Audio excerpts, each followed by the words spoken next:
It started with a single rose bush. I planted it in honor of my late grandmother, who taught me everything I know about gardening. That rose bush grew stronger with time, its colors brighter than anything else in the neighborhood.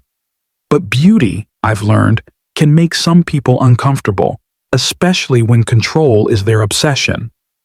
Karen wasn't always the problem. At first, she was just another neighbor, but once she became head of the HOA board, everything changed. Suddenly, my peaceful garden was non-compliant. She showed up one morning, lips tight, clipboard in hand. "You'll need to remove the trellis. It doesn't match community standards," she snapped.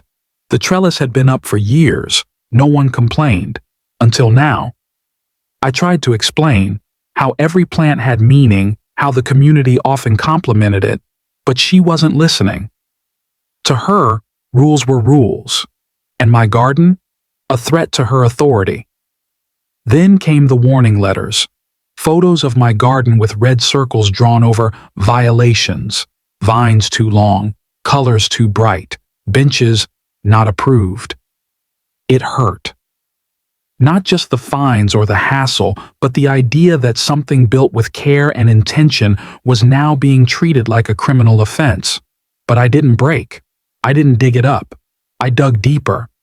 If she wanted control, I'd show her what real influence looked like. Not through rules, but through connection. I wouldn't fight her with complaints. I'd build something no clipboard could stop. I started by talking to my neighbors, the quiet ones who kept to themselves and the ones who walked their dogs past my yard every morning. I asked if they wanted a place to sit, share seeds, swap stories. The response was overwhelming. Everyone was tired, not just of Karen, but of the coldness that had crept into our community. We used to wave, now we just nodded. Her rule book had built walls between people. That's when the idea hit me. What if I transformed my personal garden into a community oasis? A place where rules didn't restrict, but where nature could bring us back together? It started with a simple sign. "Welcome to the garden. Sit, share, smile." Then I added a small wooden bench near the front with a basket of free herbs, lavender, basil, rosemary. Within days, they were gone and replaced with thank you notes.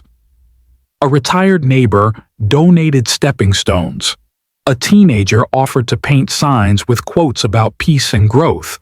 Someone brought solar lights to keep the path lit at night. This wasn't just my garden anymore. It was becoming our garden. Karen didn't like that. She called it unauthorized communal space. But this time, when the letters came, they didn't just come to me. They went to everyone. And something incredible happened. People stood up. One by one, they showed up at the next HOA meeting. For the first time, Karen wasn't met with silence. She was met with unity. By now, the garden had taken on a life of its own. A hand-painted birdhouse here, a stone fountain gifted by a war veteran down the street, children's drawings tucked inside jars hanging from the trees. It was wild and imperfect, but it was alive. More than that, it was loved. We began hosting Saturday morning coffee chats, just neighbors sitting together in the shade, trading stories and cuttings. One family brought a folding table and started a weekend garden exchange where people traded plants, books, and even baked goods. Someone else added a mini library box on a post near the sidewalk. People who had never spoken before were now laughing together under the sun. That's what Karen never understood. You can't regulate connection. She tried again, of course, another round of violations. The fountain exceeds height limits, unapproved social gatherings. She threatened citations, but the community pushed back. Emails flooded the board, a petition circled, photos of smiling children and elderly couples in the garden went viral on local Facebook groups. For every rule she cited, we had 10 hearts touched by the space. Her authority, once absolute, began to crumble under the weight of unity. The garden had become bigger than her, bigger than rules, It had become a symbol of what happens when people choose kindness over control. Then something I never expected happened. Karen stepped down. No speech, no apology. Just a short announcement in the HOA newsletter. Due to personal matters, Karen will no longer serve on the board. Some celebrated. Others just exhaled. Me? I kept planting.